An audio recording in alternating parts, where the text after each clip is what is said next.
Hey babes, let's get right into it, shall we? I'm sure you've seen, I often tag my posts and videos with hashtag kink education is harm reduction. I feel as though I need to have a chat with you about that due to the level of concerning things I've seen floating around the internet.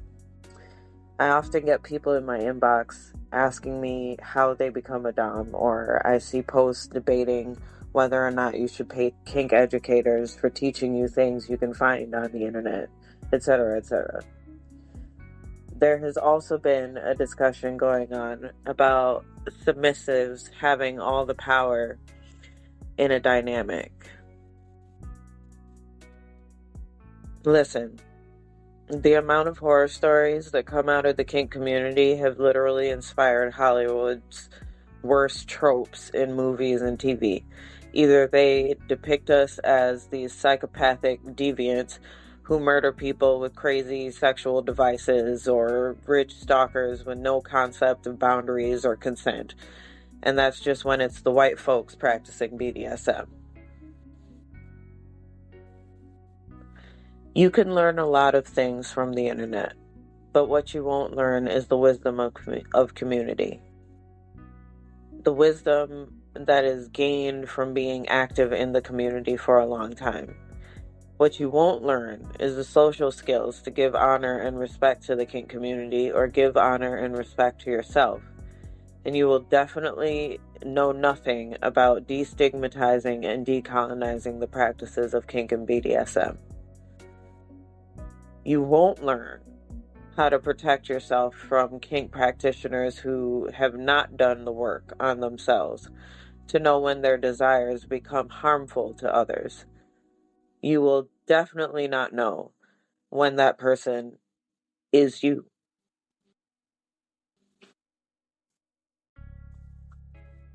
We do a whole lot of debating over what makes a quote-unquote real dom or a safe dom.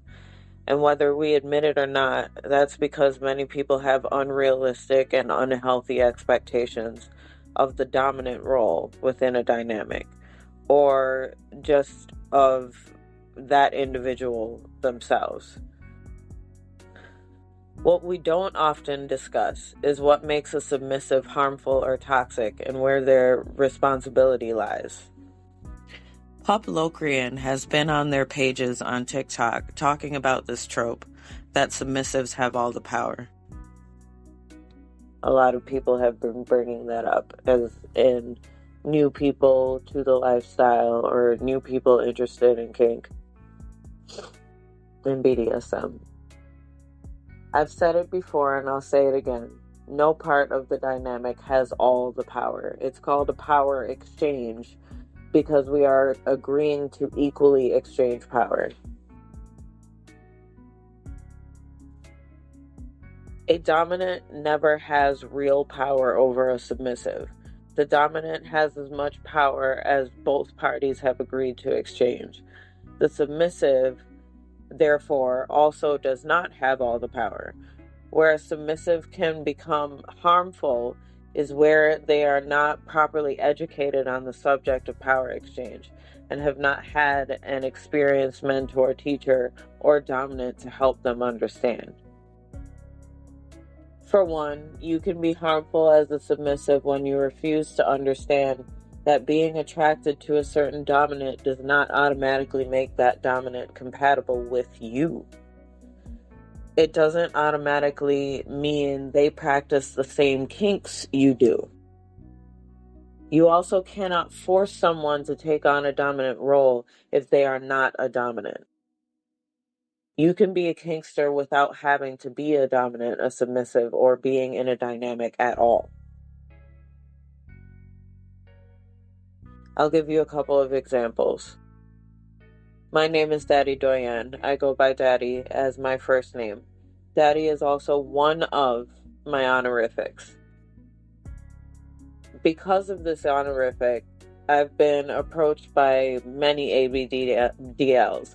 And for those who don't know, an ABDL is an adult baby diaper lover. These kinksters often enjoy age regression and derive pleasure from wearing diapers. An ABDL is just one form of a submissive type considered a little. I understand why ABDLs see an often femme-presenting dominant individual with the title daddy and seek that individual's attention. However,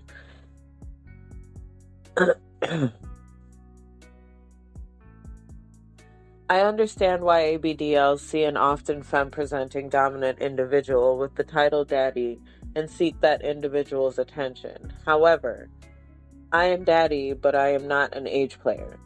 I do not enjoy age regression as a kink, and I do not play with ABDLs. That's just my preference.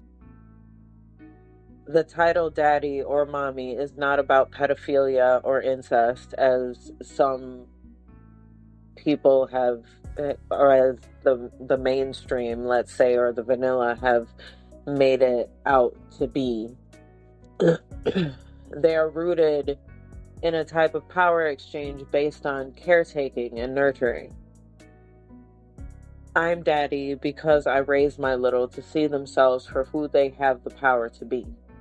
I make sure they drink their water and remember to eat. I help them admit that they have to advocate for certain accommodations for themselves for their greatest success.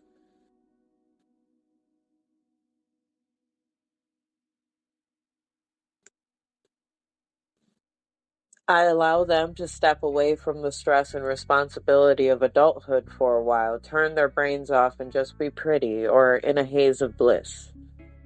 I discipline based on when they are not caring for themselves. Not because they did something wrong as a grown adult and need to be punished. Long story short, ABDL is not my kink, and it is crossing my boundaries and limits to keep trying to push it on me. Another example. You do not need to be in an intimate relationship with someone for them to be your play partner or in a dynamic with you if you are strictly a lifestyle player. Many of us may have kinks that our intimate partners are not into. This is where a platonic play partner comes in handy. I have one intimate partner who is also my submissive. My other submissives are platonic. I know you may be saying, but BDSM and kink are inherently sexual, and that may be true. But Freud, who invented the original concept of BDSM, also believed that every relationship is inherently sexual.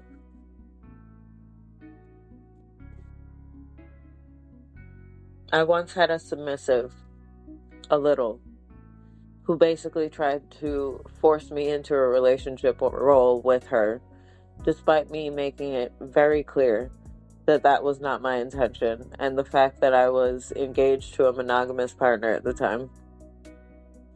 Not to mention the fact that she was in a relationship with one of my friends at the time who was her other dominant. She crossed my physical boundaries multiple times, interfered in my relationship. Not to say that it was the healthiest relationship, but again, that was my business to deal with and no one else's. Then I began to receive all these horror stories about her crossing others' boundaries and forcing kinks onto them that they did not agree with.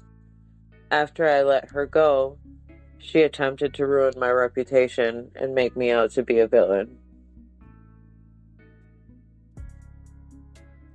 Kink education is harm reduction.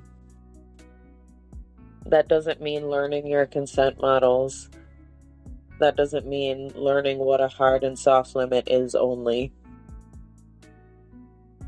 It also means learning how much of this lifestyle practice is entangled with our spiritual selves and our mental health. It's learning how to regulate ourselves and learn when we have crossed the line. It's learning how to keep our demons on a leash so they're not allowed to overrun our sense of boundaries and others' autonomy.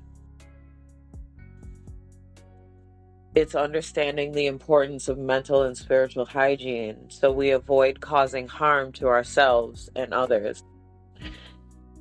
Do you know what a large part of the meaning of decolonization is? When we learn to decolonize, we are learning to use the darkness to give birth to the light. It is important to decolonize kink. The process of decolonizing kink is to learn to be responsible with the practice of this lifestyle, to be trauma-informed and aware, to understand that caring for your mental and spiritual health goes hand in hand with caring for yourself, your community, and your loved ones. We make a choice to do harm or good. Speaking of caring for yourself and educating responsibly, how is your water intake going? I hope you got yourself that big water bottle. Kool-Aid doesn't count as water, and neither does Gatorade. And try drinking uncarbonated water at least once a day. And if you haven't had a real meal yet, anything you're doing is not going anywhere right now. Eat a plate of real food and try to get some sleep tonight. Give yourself a bedtime and try to stick with it. You can join Themdom Academy by joining the tier on our Patreon. Through Themdom Academy, you can learn the basics of professional and lifestyle dominance at your own pace, with access to a trusted mentor at your fingertips. I will be offering bi-weekly office hours where you can schedule one-on-one time with me if you have questions or concerns, need spiritual and mental hygiene counseling, or if you just need to vent. You can also chat with me and other students in the Academy chat right there on Patreon. Check out patreon.com/Kinky Cafe Society. That's patreon.com/KINKYCAFESOCIETY for all the ways you can become a member of the Kinky Cafe or otherwise support and learn from the Kinky Cafe. Oh, and one last thing. While we're on the subject of mental and spiritual hygiene, I will be taking the month of May off from the weekly check-in. You can still expect new meditations and maybe other things, little surprises here and there, both here on the podcast and on the Kinky Cafe YouTube. But I have to honor my own mental and spiritual hygiene, and I think that sometimes I lean a little too far into giving myself to others, and sometimes I just have to admit that to myself and take the time that I need. So in the spirit of that, you will hear from me in June. And I look forward to speaking with you all and checking in with you all again then. But for now, please do check out our Patreon. Become a member of the Kinky Cafe. Follow us, subscribe to us on YouTube. Turn on notifications for new meditations, for new entertainment from the Demonatrix Burlesque, for new videos from Queer Kink U, and join Kinky Cafe Society. Check out the Daddy's Table tier on our Patreon as well. This is where you can get weekly affirmations, encouragement, motivation from yours truly. And you can have one-on-one chats with me as well, not one-on-one chats. You can have you can chat with me in the community chat on the Daddy's Table tier as well. I love you. And remember, you're not broken, just a little bent.